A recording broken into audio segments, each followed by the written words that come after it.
into complete liquid. That means a phase change operation again executed inside the condenser, and the vapor form of steam will be converted into liquid. So at the point of 4, the steam whatever coming out of the condenser, it is completely liquid state. That means liquid water.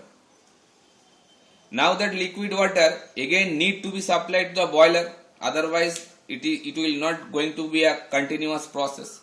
That way condenser से जो liquid निकल रहा है, that पानी निकल रहा है, that pani is going to feed to the boiler with the help of this pump. So pump we all have in our home. Actually pump एक वर्क कंज्यूमिंग डिवाइस है. मतलब पंप को अगर चलाना पड़ेगा तो तुम्हें इलेक्ट्रिकल एनर्जी सप्लाई करना पड़ेगा.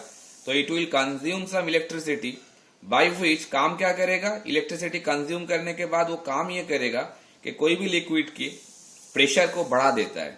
That means inlet pressure of the water which is going to feed to the pump and the outlet pressure of the pump, इनमें बहुत डिफरेंस रहेगा.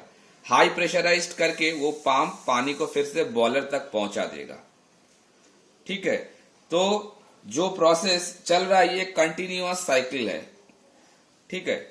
एक थर्मल पावर प्लांट अगर चल रहा है तो एक बॉयलर एक बार चालू हो गया तो कम से कम 6 महीने 8 महीने 1 साल तक कंटिन्यूअस चलता रहेगा. इसको बंद नहीं करेंगे. फिर उसको एक टाइम इंटरवल के बाद मेंटेनेंस में डाला जाता है. तब बॉयलर का मेंटेनेंस और सभी पार्ट का, टरबाइन, कंडेंसर, सभी पार्ट का मेंटेनेंस होता है. तब बाकी यूनिट्स चलता रहता है. मतलब कोई भी थर्मल पावर प्लांट ले लोगे, मतलब वो अगर 500 मेगावाट का है तो उसमें एक ही ऐसा यूनिट है नहीं, 4-5 यूनिट रहता है. सुना होगा कि एक कभी भी खबर में आता है कि एक थर्मल पावर प्लांट का एक यूनिट बैठ गया है. एक यूनिट बैठ गया मतलब ये चारों को लेके एक यूनिट होता है. ठीक है. उसका एक जनरेशन कैपेसिटी होता है. हो सकता है एक यूनिट का कैपेसिटी है 250 मेगावाट. तो एक थर्मल पावर प्लांट में हो सकता है ऐसा 5 यूनिट रहेगा. तो 5 यूनिट में 3 काम में चलेगा तो बाकी 2 में मेंटेनेंस चलेगा. फिर वो 2 को काम में रख के बाकी लोगों का बाकी यूनिट का मेंटेनेंस चलेगा. ऐसा ये continuous process continuously thermal power plant में चलता रहता है.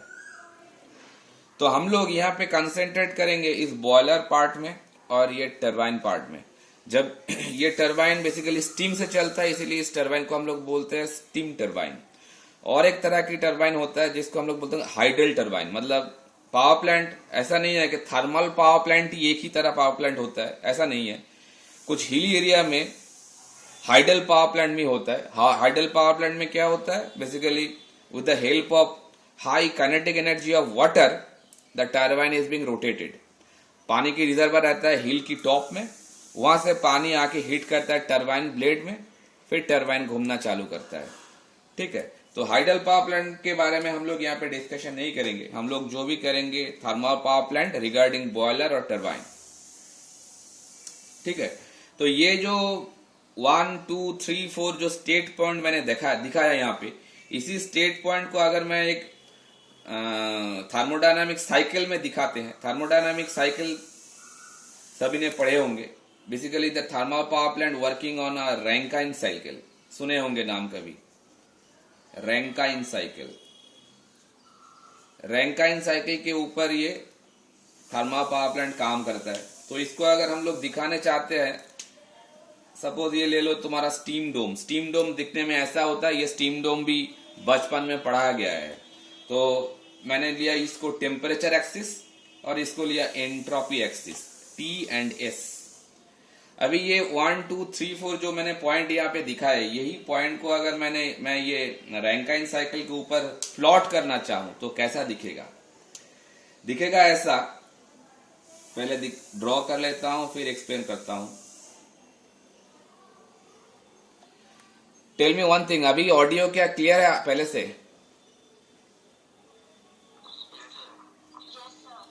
ओके. सो स्टेट पॉइंट अगर मैं यहाँ पे रैंकाइन साइकिल को ऊपर दिखाता हूं तो दिखेगा कैसे, देखिएगा ऐसा.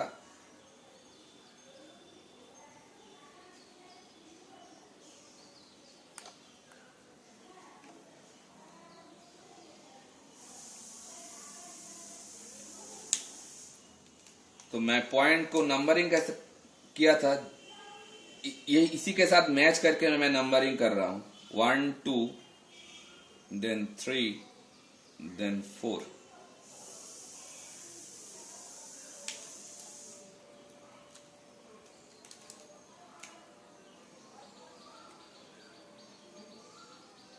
देखो 1 से 2 मैंने बोला था बॉयलर में जो फेस चेंज होगा, तो बॉयलर में देखो यहाँ पे 1 दिखाए हैं। ये जो स्टीम डोम, इसको ये बारे में बचपन में सिखाया गया था। ये जो पोर्शन होता है ये लिक्विड पोर्शन होता है, और ये जो पोर्शन होता है ये वेपर पोर्शन होता है। अंदर में क्या होता है, लिक्विड प्लस वेपर होता है, मतलब मिक्सचर जोन होता है। ये सब तो पता होना चाहिए। तो 1 पॉइंट में क्या हो रहा है, 1 पॉइंट में बॉयलर में वाटर एंट्री ले रहा है, इसीलिए देखो 1 पॉइंट कहां पे है, लिक्विड जोन पे है। तो बॉयलर में 1 पॉइंट में ये कांस्टेंट प्रेशर लाइन है, basically constant pressure and temperature line है। फिर 1 पॉइंट से देखो 2 पॉइंट में पहुंचा, मतलब ये जो पोर्शन है, ये पोर्शन कौन सा पोर्शन है, लैटेंट हीट पोर्शन है, मतलब जहां पे फेस चेंज होता है, इसी पोर्शन में फेस चेंज होता है। फिर 1 से लेकर 2 तक कहा क्या हुआ कि पूरा के पूरा स्टीम कन्वर्ट हो गया। 2 पॉइंट ये जो लाइन होता है ये तो ड्राई सैचुरेटेड लाइन है, ये वेट सैचुरेटेड लाइन है। तो 2 पॉइंट मतलब steam is in complete dry saturated position. फिर 2 से 3 तक आने में क्या हुआ ये टरबाइन वर्क, ये आइसेंट्रोपिक वर्क डन होता है। तो इसी 2 से 3 तक ये टरबाइन वर्क हुआ, मतलब टरबाइन ने कुछ काम प्रोड्यूस किया। फिर 3 से 4 तक यहाँ पे क्या हुआ, ये कंडेंसेशन हुआ, मतलब हीट रिजेक्टेड हुआ। क्योंकि कंडेंसेशन में क्या होता है, ठंडा पानी हीट खींच लेता है और स्टीम हीट रिलीज करता है। तो इसीलिए यहाँ पे हीट बाहर की तरफ एरो दिखा है, मतलब क्या, हीट रिजेक्शन हुआ है। और ये जो बॉयलर में जो काम हो रहा है यहाँ पे बेसिकली हीट एडिशन हो रहा है। क्योंकि पता तो होना चाहिए, ये क्यू इन लिखा मैंने और ये क्यू आउट लिखा मैंने। क्यू इन मतलब 1 से 2 प्रोसेस के अंदर हीट तुम्हें देना पड़ेगा बाहर से, ऑब्वियसली कोई फ्यूल को बर्न करना पड़ेगा, फ्यूल बर्न करने से हीट मिलेगा। उसी फ्यूल बर्न से जो हीट मिलेगा इसी को यूटिलाइज करके ये स्टेट चेंज होगा। तो 1 से 2 प्रोसेस के अंदर हुआ क्या, मैं यहाँ पे नीचे लिख देता हूं, जो थर्मोडायनामिक प्रोसेस है उसके बारे में भी लिख देता हूं। 1 से 2 ये कांस्टेंट प्रेशर प्रोसेस है, कांस्टेंट प्रेशर प्रोसेस। 2 से 3 ये एक आइसेंट्रोपिक प्रोसेस है। आइसेंट्रोपिक मतलब एंट्रोपी कांस्टेंट रहता है, आइसेंट्रोपिक एक्सपांशन, क्योंकि टरबाइन के अंदर एक्सपांशन होता है जहां पे वर्क प्रोड्यूस होता है। फिर 3 से 4 ये जो कंडेंसेशन वर्क है वो भी एक कांस्टेंट प्रेशर है, कांस्टेंट प्रेशर प्रोसेस है। मतलब हीट एडिशन और हीट रिजेक्शन दोनों ही कांस्टेंट प्रेशर प्रोसेस है जहां पे हीट रिजेक्शन होता है। और 4 से 1 भी आइसेंट्रोपिक प्रोसेस ही है, लेकिन ये आइसेंट्रोपिक कंप्रेशन है। जैसे टरबाइन में आइसेंट्रोपिक एक्सपांशन था, लेकिन पंप में आइसेंट्रोपिक कंप्रेशन होता है, क्योंकि पंप में बेसिकली वर्क कंज्यूम होता है। सो 4 to 1 यहाँ पे हम लोग अंदर की तरफ एरो देके ये वर्क इन लिखेंगे और टरबाइन में वर्क आउट लिखेंगे। तो टरबाइन में वर्क प्रोड्यूस होता है, इसीलिए outside arrow work out, and pump basically work consume करता है, मतलब तुम्हें इलेक्ट्रिसिटी देना पड़ेगा चलाने के लिए, इसीलिए वर्क इन इनसाइड एरो। तो ये जो डायग्राम है, इस डायग्राम को बेसिकली रैंकाइन साइकिल बोलते हैं, जहां से हम लोग रैंकाइन साइकिल का एफिशिएंसी निकाल सकते हैं। लेकिन वो तुम्हारे सिलेबस में दिया नहीं है, ये मैंने इसलिए बोला है कि ये बेसिक इंफॉर्मेशन है पावर प्लांट के लिए, ठीक है। अगर हो गया है तो मैं बोर्ड को क्लीन करूंगा, कर दूं। अभी डायरेक्ट टॉपिक में घुसता हूं बॉयलर में। तो पहले ये जानना पड़ेगा कि हम लोग how we can define a boiler, what is the definition और good definition of boiler. So I can write like this: boiler, it is an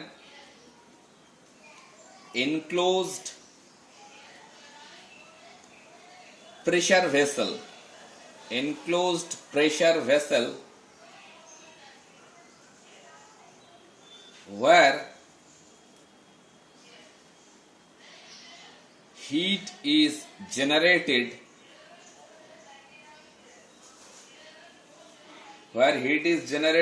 through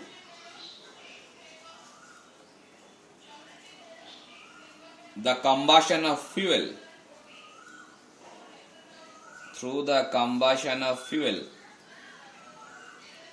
for converting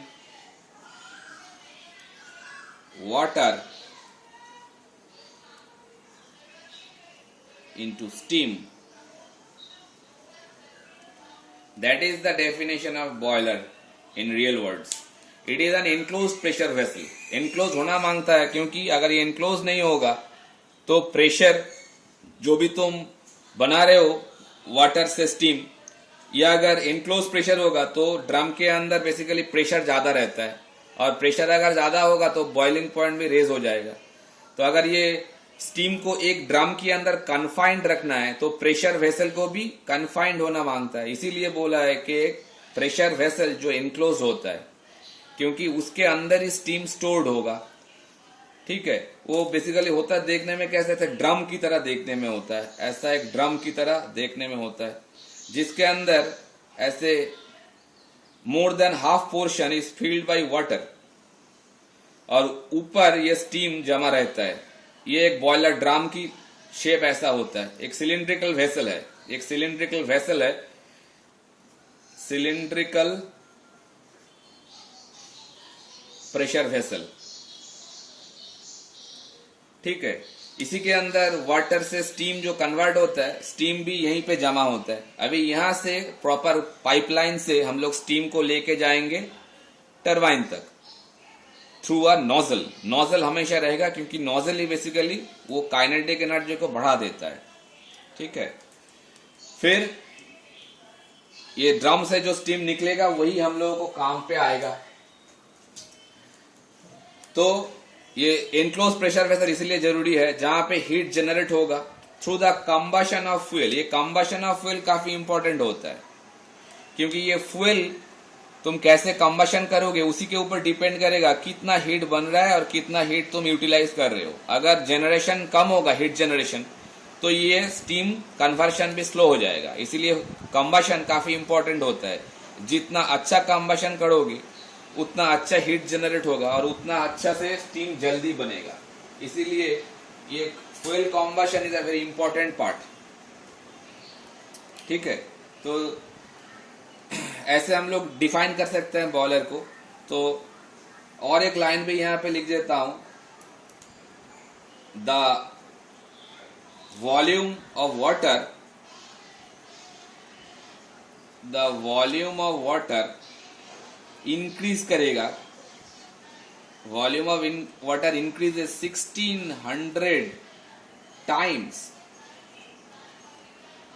when it is converted into steam. तो मतलब water का जब phase change होगा from liquid to gaseous, so obviously we know that due to application of heat volume expand करेगा. कितना time तक expand कर सकता है देखो, 1600 टाइम एक्सपेंड कर सकता है. मतलब बहुत ज्यादा हीट देना पड़ेगा जिससे इतना एक्सपेंशन होगा.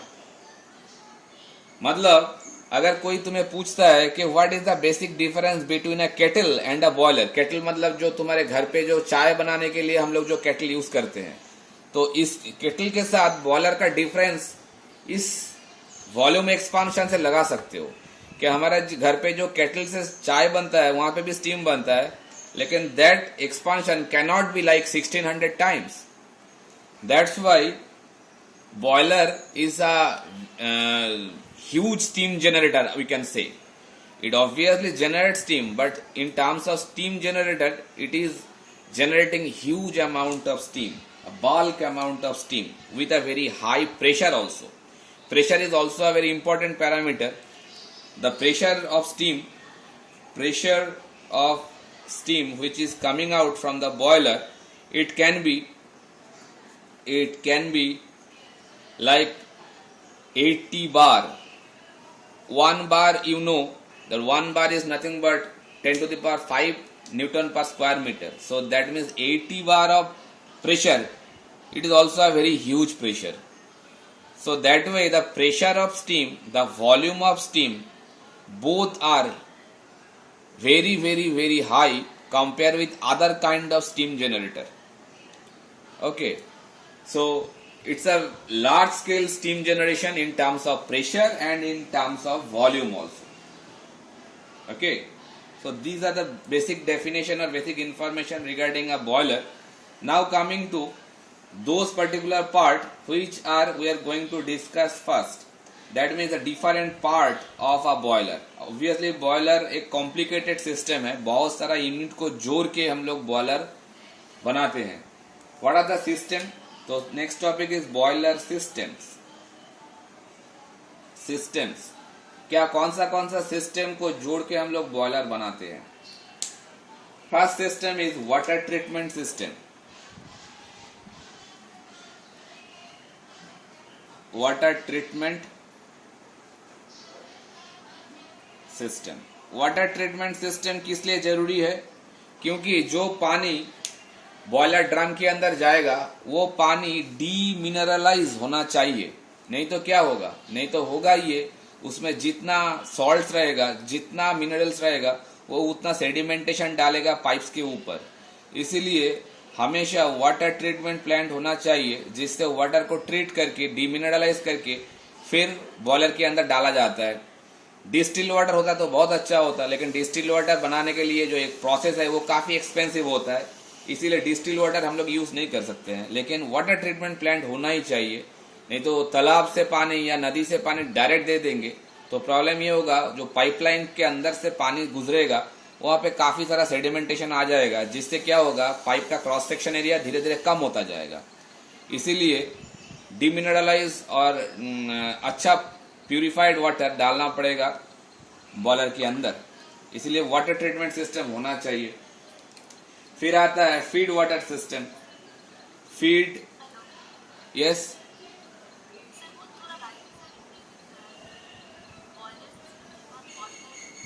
हाँ बोलो, एक बार बोलो.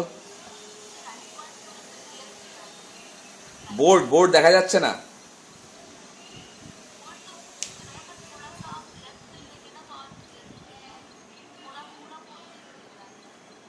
पूरा बोर्ड क्लियर नहीं आ रहा है. फोनটা रोटेट করব.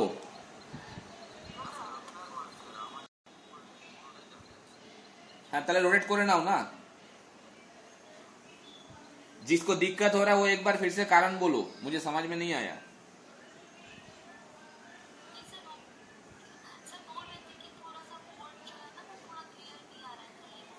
क्लियर, विजिबिलिटी क्लियर नहीं आ रहा है, दिख नहीं रहा है.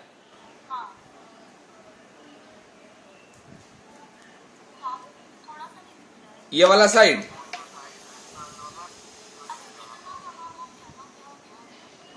क्या अभी ठीक है? ठीक है. तो फीड वाटर सिस्टम के बारे में बोल रहे थे कि फीड वाटर सिस्टम इसलिए जरूरी है, नाम से तो पता चल रहा है कि फीड करना पड़ेगा किसको, वाटर को. तो जो स्टीम, जो ये अगर साइकिल जो मैंने अभी दिखाए थे, ये अगर कंटिन्यूअस चलाना है तुम्हें तो कंटिन्यूअसली पानी को बॉयलर ड्रम के अंदर डालना पड़ेगा. इसीलिए पंप है. तो ये एक प्रॉपर पंपिंग सिस्टम होना चाहिए. और एक पंप नहीं रहता है, मल्टीपल नंबर ऑफ पंप रहता है, जिससे कंटिन्यूअसली पानी को ड्रम के अंदर डाला जाता है, जिससे ये स्टीम जनरेशन प्रोसेस कभी भी अफेक्टेड ना हो. क्योंकि एक बार कभी भी अगर स्टीम बंद हो गया, मतलब पानी अगर कम है ड्रम के अंदर, तो स्टीम जनरेशन अफेक्टेड हो जाएगा. स्टीम जनरेशन अफेक्टेड हो जाएगा, तुरंत इसका इफेक्ट पड़ेगा इलेक्ट्रिसिटी जनरेशन में, क्योंकि टरबाइन का घूमना कम हो जाएगा. इसीलिए जो फीड वाटर सिस्टम है ये एकदम फुल प्रूफ अरेंजमेंट होना चाहिए कुछ पंप की कारण से। कंटिन्यूअसली पानी को अंदर भेजा जाना चाहिए, कभी भी ये बंद और अफेक्टेड नहीं होना चाहिए। तो फीड वाटर सिस्टम भी काफी इंपॉर्टेंट होता है। Third is steam system. Steam system मतलब जो स्टीम बॉयलर के अंदर बन रहा है वो स्टीम को continuously through the nozzle it should be supplied to the turbine. इसमें भी कोई भी इंटरमिटेंट अगर हो गया, मतलब काम अगर रुक गया कभी भी, तो क्या होगा, स्टीम अगर ड्रम के अंदर ज्यादा बन जाएगा तो यहाँ पे भी एक्सप्लोशन होने की पॉसिबिलिटी है। क्योंकि बॉयलर में अगर एक्सप्लोशन होता है तो काफी सारा लोगों का जान एकदम सेकंड के अंदर चला जाता है। इसमें इसीलिए यहाँ पे सेफ्टी काफी इंपॉर्टेंट रोल प्ले करता है। तो स्टीम सिस्टम मतलब जो स्टीम बन रहा है ड्रम के अंदर वो ठीक तरह से वहां से टरबाइन तक भेजा जाए, और कहीं भी कोई भी दिक्कत हो रहा है स्टीम जनरेशन में तो वो लुकआउट में आना चाहिए। क्योंकि स्टीम अगर ड्रम के अंदर ज्यादा बन जाएगा तब भी एक काफी एक्सप्लोशन बनने की पॉसिबिलिटी आ जाता है। फिर फोर्थ सिस्टम आता है ब्लो डाउन। ब्लो डाउन मतलब अगर कोई भी बॉयलर को अगर हम लोग मेंटेनेंस में डालेंगे तो मेंटेनेंस होने से पहले क्या करना चाहिए, अंदर जितना भी पानी जितना भी स्टीम भरा हुआ है सभी को बाहर फेंकना पड़ेगा। After that some person can go inside a boiler and they can do some maintenance work. That's why blow down segment is important while you are going to do some maintenance work. Blow down एक basically valve होता है जो valve boiler की एकदम नीचे की portion में लगा रहेगा। तो before starting the maintenance job blow down valve खुल देगा। खोलने से जितना भी अंदर का रेसिडुअल है वो बाहर निकल जाएगा। पानी हो, स्टीम हो, सेडिमेंटेड मटेरियल हो, पूरी तरह से फाका हो जाएगा। देन सम पर्सन इंस्पेक्शन करने के लिए अंदर जाता है। तो ब्लो डाउन सिस्टम भी काफी इंपॉर्टेंट है before doing the maintenance work. फिर fifth segment is fuel supply. Fuel supply तो इंपॉर्टेंट है ही, क्योंकि अगर कोई भी कारण से कंबशन रुक गया या कंबशन लीन हो गया मतलब कम हो गया, तब हीट सप्लाई कम हो जाएगा तो स्टीम जनरेशन भी अफेक्टेड हो जाएगा। ये फ्यूल हो सकता है कि ये सॉलिड हो सकता है कि ये लिक्विड हो।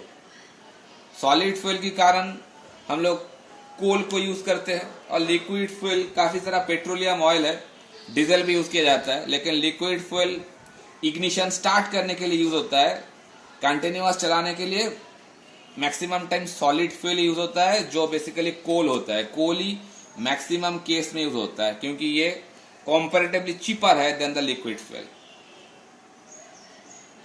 फिर next segment is air supply. Air supply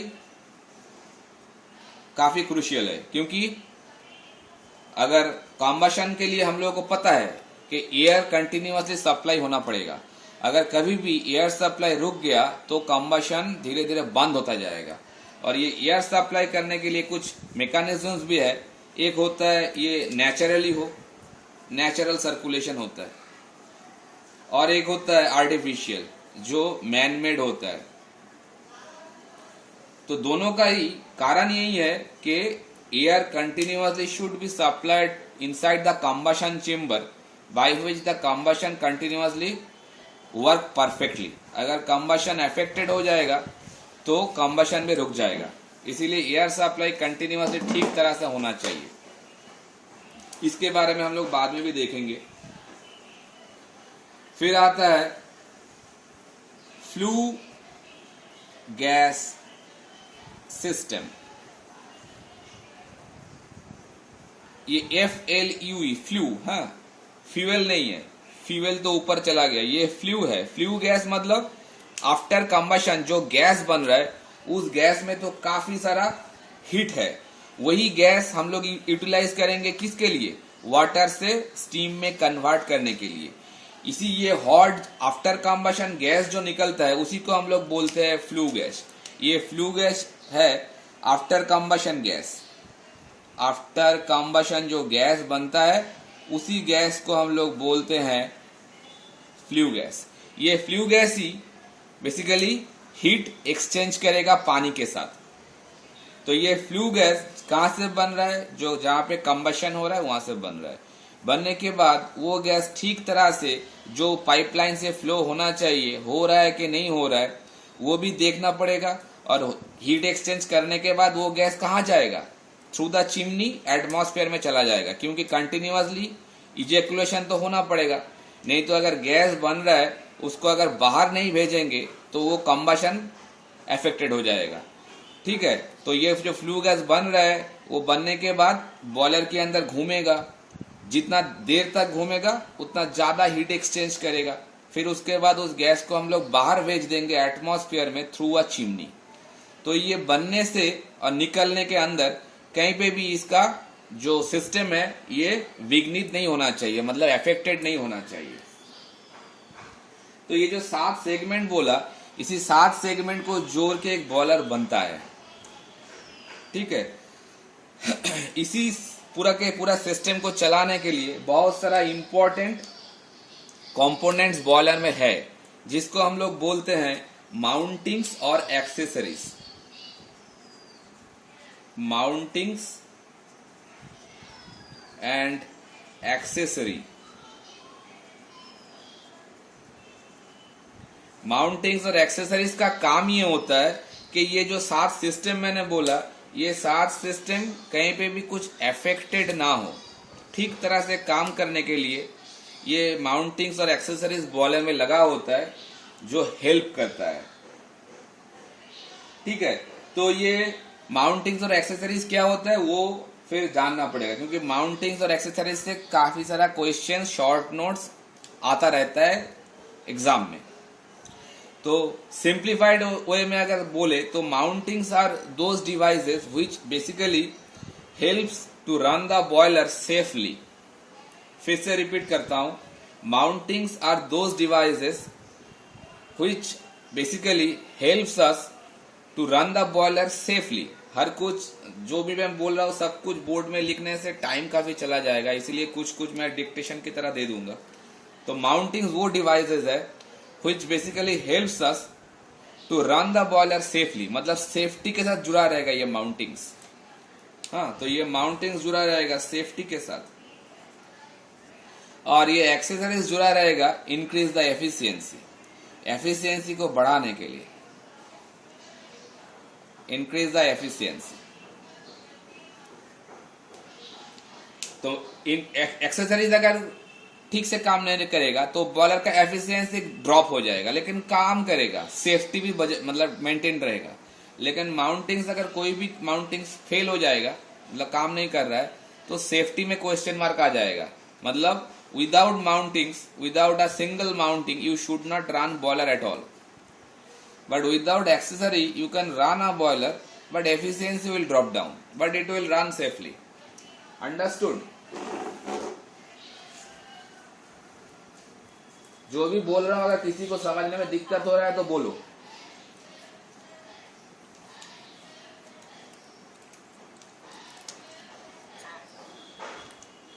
yes,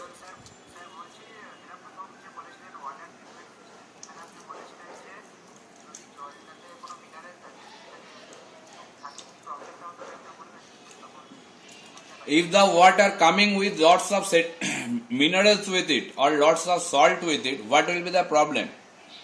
Sedimentation will form. कभी भी पानी को घर पे गरम करके देखना, एक कटोरे में लेके गरम करना, उसके बाद वो जब ठंडा होता है देखना उसके ऊपर बहुत सारा सॉल्ट्स फ्लोटिंग रहता है।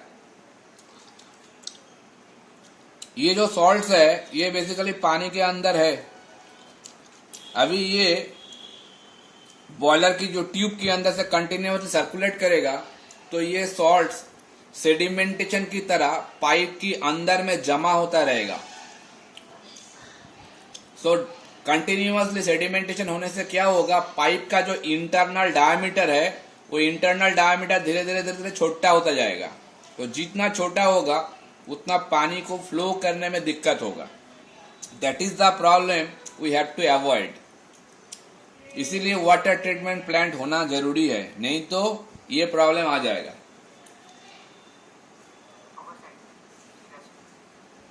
तो ये माउंटिंग्स में बहुत सारा माउंटिंग्स रहता है बॉयलर में। जो बॉयलर की सेफ्टी के साथ जुड़ा होता है। पहले मैं माउंटिंग्स के बारे में बोलता हूं, फिर एक्सेसरीज में जाएंगे। फर्स्ट जो माउंटिंग है उसका नाम है सेफ्टी वाल्व। मैं हर एक माउंटिंग का नाम बोलूंगा और उसका डिस्क्रिप्शन बोल दूंगा, समझने में कोई दिक्कत नहीं होगा, फिर भी अगर होता है तो बोलना।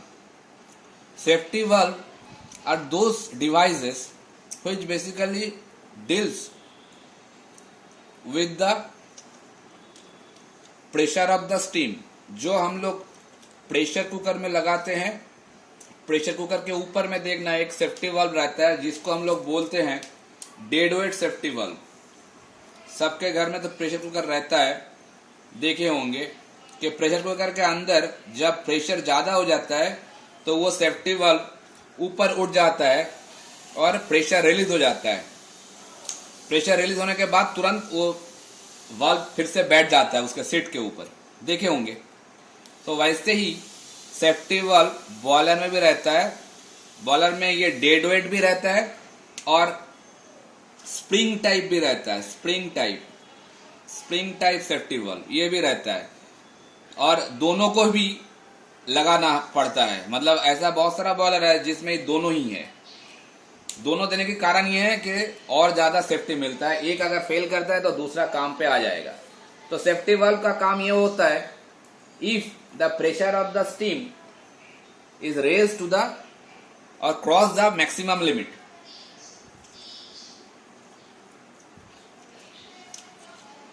मेरा ब्रेकफास्ट नहीं हुआ है तो थोड़ा बहुत खाना खाते खाते बात करेंगे, डोंट माइंड एनीथिंग। हाँ, तो अगर pressure of the steam is getting raised up crossing the maximum limit of the boiler drum, हो सकता है कि उस बॉयलर ड्रम का एक प्रेशर बियरिंग कैपेसिटी है, तो उससे ज्यादा अगर हो जाएगा तो एक्सप्लोजन होने की पॉसिबिलिटी है। इसीलिए तब ये सेफ्टी वाल्व काम पे आएगा, वो प्रेशर को रिलीज कर देगा। मतलब ड्रम के अंदर से जो एक्सेस प्रेशर है उसको रिलीज कर देगा, just like the pressure cooker. Second mounting है water level indicator. You can understand the function by its name. नाम से ही समझने में इजी हो जाता है कि इसका फंक्शन क्या है। वाटर लेवल इंडिकेटर मतलब ड्रम के अंदर जो पानी है उसका लेवल अगर कम हो जाएगा तो स्टीम जनरेशन अफेक्टेड हो जाएगा। ये अगर कम ना हो, ये अगर प्रॉपर मेंटेन लेवल में है कि नहीं, वो बाहर से दिखना चाहिए। बाहर से दिखेगा हम लोगों को इस वाटर लेवल इंडिकेटर से। ये ग्लास ट्यूब है, जो ग्लास ट्यूब बाहर से दिखाएगा कि ड्रम के अंदर पानी की लेवल कम हो जा रहा है कि ठीक है कि ज्यादा है। तो बॉयलर जो ऑपरेटर है वो बाहर से दिखेगा उसको कि वाटर लेवल कितना है, ज्यादा है कि कम है। तो वाटर लेवल इंडिकेटर का काम यही है, पानी का लेवल को दिखाना। Then third mounting is pressure gauge. Pressure gauge तो तुम लोग देखे होंगे। प्रेशर गेज का काम क्या होगा? प्रेशर को मेजर करना। कौन सा प्रेशर? स्टीम प्रेशर, जो स्टीम ड्रम के अंदर स्टोर्ड है। ये प्रेशर गेज बाहर से दिखेगा कि जो स्टीम बन रहा है ड्रम के अंदर, उस स्टीम का प्रेशर कितना है। Just it will show you the pressure of the nothing else, the steam which is stored inside the drum. Then next is fusible plug. It is a very important mounting. Fusible मतलब जो fuse कर सकता है। जैसे हमारे घर में electrical switch board में फ्यूज रहता है, वैसे ही काम ये प्लग करेगा। कब करेगा? सपोज बॉयलर में कुछ कारण से कि पानी का लेवल काफी कम हो गया, लेकिन अंदर तो कंबशन स्टिल गोइंग ऑन। तो क्या होगा? पानी कम हो गया, कंबशन जारी है, तो हीट तो जनरेट हो रहा है, वो हीट अंदर में ट्यूब्स को डैमेज कर देगा। तो इसको बचाने के लिए फ्यूजिबल प्लग है। फ्यूजिबल प्लग लगा रहेगा कहाँ पे? जो कंबशन चेंबर का जो छत है, रूफ है, उसमें लगा रहेगा, क्योंकि कंबशन चेंबर की छत के ऊपर ही पानी का टैंकी रहेगा, मतलब ड्रम रहेगा। जब ड्रम में पानी कम हो गया तो बेसिकली ये फ्यूजिबल प्लग तो उसी के नीचे की सतह में लगा हुआ है। किसके? उस ड्रम की नीचे की सतह में, जिसके नीचे कंबशन चेम्बर है। मैं अगर दिखाता हूं, पकड़ो, ये कंबशन चेम्बर है, यहाँ पे कंबशन हो रहा है, ठीक है, और ऐसे ऊपर में वो ड्रम रखा हुआ है, ठीक है। इस ड्रम की ऐसे कोई लोकेशन पे ये फ्यूजिबल प्लग लगा हुआ है, एक प्लग की तरह। अगर पानी का लेवल बहुत कम हो गया तो क्या होगा, ये प्लग तब काफी ज्यादा हॉट हो जाएगा, और ये प्लग बना रहता है एक लो मेल्टिंग एलॉय से। तो ये प्लग मेल्ट हो जाएगा और जितना भी पानी यहाँ पे है वो डायरेक्ट यहाँ से आके इस कंबशन चेम्बर में गिरेगा और कंबशन को डिमिनिश कर देगा, मतलब बुझा देगा, एक्सटिंग्विश कर देगा। इसीलिए फ्यूजिबल प्लग तब काम पे आएगा अगर तुम्हारा suppose water level indicator fail हो गया, पानी अंदर दिए नहीं, तो क्या होगा, तब ये फ्यूजिबल प्लग बचा देगा। तो फ्यूजिबल प्लग एक इंपॉर्टेंट माउंटिंग है जो कंबशन को खत्म कर देगा, एक्सटिंग्विश कर देगा।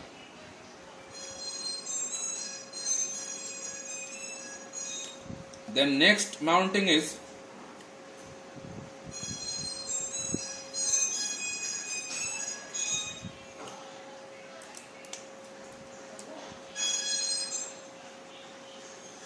steam stop valve। Steam stop valve का काम ये है, जो ड्रम के अंदर जो स्टीम बन रहा है उसको तो टरबाइन में ले जाना पड़ेगा। तो टरबाइन में और बॉयलर ड्रम के अंदर एक वाल्व रहता है, जिस वाल्व को हम लोग बोलते हैं स्टीम स्टॉप वाल्व। वाल्व मतलब बेसिकली एक विंडो है, जो विंडो हम लोग खोल भी सकते हैं, बंद भी कर सकते हैं।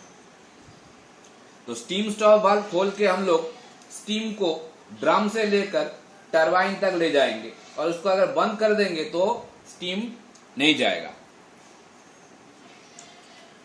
तो steam stop valve is basically a door which can be opened or which can be closed. If we open it, then steam will be fed to the turbine.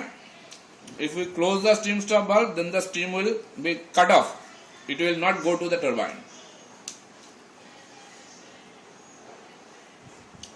Next one is feed check valve. नाम से ही पता चलता है काम क्या करेगा।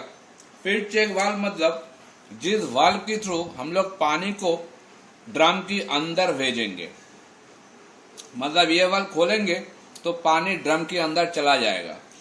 और ये दोनों ही वाल्व नॉन रिटर्न वाल्व होता है। नॉन रिटर्न मतलब एक ही डायरेक्शन में खोलेगा। स्टीम स्टॉप वाल्व एक ही डायरेक्शन में खोलेगा, फीड चेक वाल्व भी एक ही डायरेक्शन में खोलेगा। मतलब स्टीम स्टॉप वाल्व का डायरेक्शन ये होगा from boiler drum to turbine, लेकिन टरबाइन टू बॉयलर ड्रम अगर रिटर्न आएगा तो वो पाथ बंद हो जाएगा, एक ही दिशा में खुलता है। फीड चेक वाल्व भी ऐसा ही है, पंप से ड्रम की तरफ खोलेगा, लेकिन ड्रम से पंप में अगर वापस आना चाहे तो वो वाल्व बंद हो जाएगा। इसीलिए इसको बोलते हैं नॉन रिटर्न वाल्व और चेक वाल्व। फिर आता है blow off cock. Blow off cock के बारे में पहले ही बोले थे। इस ब्लो ऑफ कॉक ये भी एक वाल्व होता है, ये भी एक नॉन रिटर्न वाल्व भी है, जिससे क्या होगा, before starting the maintenance period you have to blow off all the things whatever kept inside the boiler. पानी हो, सेडिमेंटेड मटेरियल हो, स्टीम हो, जो भी है, इस ब्लो ऑफ कॉक से निकल जाएगा बाहर, फिर you can do the maintenance job. So always that blow off cock should be mounted at the bottom part of the boiler, जहां से खोलने से तुरंत निकल जाएगा सब। तो ये जो भी मैंने अभी बोला है, these are the mountings which basically deals with the safety of the boiler. हर एक टॉपिक में थोड़ा थियोरेटिकली बुक से पढ़ लेना, क्योंकि शॉर्ट नोट में रहता है, ठीक है। बुक अगर सॉफ्ट कॉपी हो तब भी चलेगा, हार्ड कॉपी हो तब भी चलेगा, लेकिन पढ़ना पड़ेगा कुछ थियोरेटिकल पार्ट। और एक्सेसरीज के बारे में बोले तो, एक्सेसरीज के बारे में बोले तो फर्स्ट आता है एयर प्रीहीटर। एयर प्रीहीटर मतलब ऐसा एक डिवाइस जो क्या करेगा, जो एयर बॉयलर के अंदर हम लोग फीड कर रहे हैं उस एयर को थोड़ा प्री हीट कर देगा, पहले से हीट करके फिर उस एयर को बॉयलर के अंदर भेजेंगे। तो फायदा क्या होगा, फायदा ये होगा अगर कंबशन के लिए जो एयर जा रहा है वो पहले से थोड़ा गर्म है तो ये कंबशन को और एफिशिएंट बना देता है। इसीलिए एयर को थोड़ा पहले से हीट करके भेजने में हीट जनरेशन भी ज्यादा होगा और स्टीम कन्वर्शन भी जल्दी होगा। तो इसीलिए एयर प्रीहीटर को हीट कहां से मिलता है, एयर प्रीहीटर को हीट मिलता है बेसिकली एग्जॉस्ट स्टीम से, सॉरी एग्जॉस्ट गैस से। एग्जॉस्ट गैस मतलब जो गैस कंबशन चेंबर में बन रहा है वो गैस तो हीट एक्सचेंज करने के बाद फाइनली चिमनी से निकलता है। चिमनी से निकलने की टाइम भी इसमें काफी सारा हीट रह जाता है। उसी गैस को इस्तेमाल करके बेसिकली जो एयर अंदर जाएगा उसको प्री हीट कर देते हैं, इसीलिए प्री हीटर लिखा है। वैसे ही और एक एक्सेसरी है जिसको हम लोग बोलते हैं इकोनोमाइजर। ये काफी इंपॉर्टेंट है, काफी बार एग्जाम में आ चुका है। इकोनोमाइजर का काम ये होता है कि pre heat the water, pre heat the feed water. जो फीड वाटर अंदर जाएगा बॉयलर ड्रम के अंदर उसको थोड़ा प्री हीट कर देंगे। इससे भी फायदा वही है, स्टीम जनरेशन फास्टर हो जाएगा। काम यही है, ऑब्जेक्टिव यही है, जितना जल्दी हो सके स्टीम बनाए, जितना ज्यादा स्टीम बना सकते हैं उतना बनाए हाई प्रेशर में।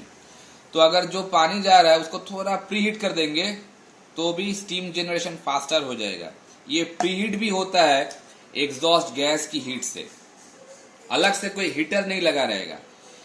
जो गैस बन रहा है वो गैस जब चिमनी से निकलने की टाइम काफी सारा हीट लेके ही वो बाहर चला जाता है, वो बेसिकली वेस्ट हो जाता है हीट। इसीलिए उसी हीट को हम लोग ऐसे इस्तेमाल करते हैं, एक एयर को प्रीहीट करने के लिए, एक पानी को प्रीहीट करने के लिए। इससे फायदा क्या होता है, एग्जॉस्ट हीट को थोड़ा हम लोग यूटिलाइज कर लेते हैं। फिर थर्ड जो एक्सेसरी यहाँ पे इंपॉर्टेंट है वो है सुपर हीटर। सुपर हीटर ये भी काफी बार शॉर्ट नोट में आता है। सुपर हीटर किसको सुपर हीट करेगा, स्टीम को। कौन सा स्टीम, जो बेसिकली सैचुरेटेड स्टीम है। सपोज तुम्हारा स्टीम ड्राई सैचुरेटेड बना है, ड्राई सैचुरेटेड स्टीम बना है, उस ड्राई सैचुरेटेड स्टीम को हम लोग अगर सुपर हीट करना चाहे तो हम लोग सुपर हीटर के अंदर से उस स्टीम को पास करेंगे। मतलब the dry saturated steam will be passed through inside the super heater which will supply more amount of heat to the dry saturated steam. As a result of that, the dry saturated steam will be converted to the superheated steam. मतलब dry saturated steam में और ज्यादा heat भर देंगे, और ज्यादा temperature rise कर देंगे। फायदा क्या है, फायदा यही है जितना हीट उतना ज्यादा एनर्जी, उतना ज्यादा एनर्जी मतलब उतना काफी सारा मैकेनिकल एनर्जी हम लोग प्रोड्यूस कर सकते हैं उस स्टीम से। क्योंकि इसी हीट एनर्जी को हम लोग कन्वर्ट करेंगे मैकेनिकल एनर्जी में, मतलब रोटेशन में। तो ज्यादा हीट मतलब ज्यादा हीट एनर्जी, ज्यादा हीट एनर्जी मतलब ज्यादा मैकेनिकल एनर्जी। इसीलिए हम लोग ड्राई सैचुरेटेड स्टीम को सुपर हीटेड स्टीम में कन्वर्ट करते हैं using the super heater accessory. इस सुपर हीटर एक्सेसरीज को भी हीट कहां से मिलेगा, सेम सोर्स एग्जॉस्ट गैस। जो एग्जॉस्ट गैस है उसी गैस को हम लोग एग्जॉस्ट गैस भी बोल सकते हैं, इसको better to explain by flue gas. हाँ, फ्लू गैस बोलना ही बेहतर है, क्योंकि जो कॉम्बशन से जो गैस बनता है उसको हम लोग डेजिग्नेट करते हैं फ्लू गैस से, इसीलिए फ्लू गैस बोलना ही बेहतर है। तो ये फ्लू गैस ही हीट देगा किसको, एयर प्रीहीटर को, इकोनोमाइजर को और सुपर हीटर को। तीन अलग अलग एक्सेसरी है, तीन अलग अलग चीज को प्रीहीट करेंगे। एक एयर को करेंगे, एक वाटर को करेंगे और एक स्टीम को करेंगे। ठीक है, तो ये तीन जो एक्सेसरी है वो बेसिकली काम यही करेगा कि इंक्रीज द थर्मल एफिशिएंसी। हर एक एक्सेसरीज का काम यही है। तो ये जो मैंने एक्सेसरी और माउंटिंग बोले हैं, इस सब के बारे में शॉर्ट नोट कोई भी सॉफ्ट कॉपी हो, हार्ड कॉपी हो, कहीं से भी हो, कलेक्ट करना पड़ेगा, क्योंकि ये शॉर्ट नोट की तरह आता रहता है। ठीक है, तो नेक्स्ट दिन हम लोग देखेंगे कुछ बॉयलर का classification. It is also very important topic. Next दिन शुरू करेंगे यहां से क्लासिफिकेशन। अगर तुम लोग थोड़ा पहले से होमवर्क करके रखोगे तो डिस्कशन में थोड़ा जल्द, मतलब we can move some faster. Classification of boiler, नहीं तो बहुत स्लो हो जाएगा गति। Classification of boilers based on different parameter, ये होगा नेक्स्ट डे टॉपिक से। यहाँ से शुरू करेंगे, फिर जाएंगे थोड़ा न्यूमेरिकल पार्ट में, क्योंकि न्यूमेरिकल्स करना जरूरी है। इस सब्जेक्ट में काफी सारा पार्ट में न्यूमेरिकल्स रहेगा। टरबाइन में भी रहेगा, बॉयलर में भी रहेगा, आईसी इंजन में भी रहेगा। तीनों के तीनों सेगमेंट में न्यूमेरिकल्स है।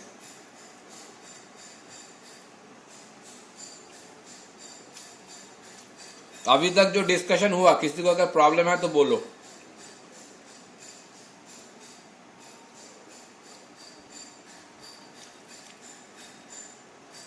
किसी को अगर प्रॉब्लम है तो बोलो, नहीं तो अभी डिसकंटिन्यू करेंगे।